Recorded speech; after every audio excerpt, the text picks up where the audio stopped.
நினைப்பது ஒன்று, நடப்பது ஒன்று. வாழ்க்கையில் எல்லாமே ஏமாற்றம்தான் இருக்கிறது. நமது வாழ்க்கையில் நாம் நினைத்த மாதிரி நடந்துவிட்டால் வேறென்ன இருக்கப் போகிறது?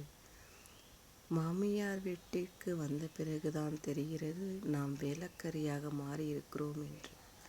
அவர்கள் செய்ய சொல்லும் வேலைகள் நமக்கு தெரியாமதான் இருக்கும்.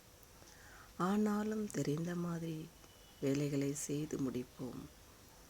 அம்மா வீட்டில் இருக்கும் பொழுது ஒவ்வொரு சமயமும் நாம் அந்த வேலையாக நினைத்து செய்வதே இல்லை. ஆனால் மாமியார் வீடுன்னு வந்த பிறகுதான் அது பெரிய கவலையாகவே தெரிகிறது. வேலை என்றால் அது இயல்பாக செய்ய வேண்டியதை நாம் கஷ்டப்பட்டு செய்யக்கூடிய வேலையாகவே அதை செய்து முடிக்கிறோம்.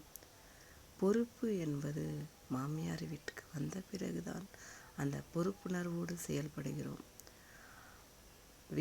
அம்மா வீட்டில் இருக்கும் பொழுதே அந்த பொறுப்போடு செயல்பட்டால் அந்த வழியாக தெரிந்திருக்கவே வாய்ப்புகள் இல்லை. புரிந்து கொள்ளுங்கள். எங்கிருந்தாலும் வேலை செய்ய வேண்டும், அன்போடு இருப்பவரிடம் நடந்து கொள்ள வேண்டும் என்கிற மனப்பான்மை இருந்தாலே அது கஷ்டத்தில் இல்லாமல் அன்போடு செயல்பட வேண்டும் என்ற நோக்கத்தோடு வாழ முடியும்.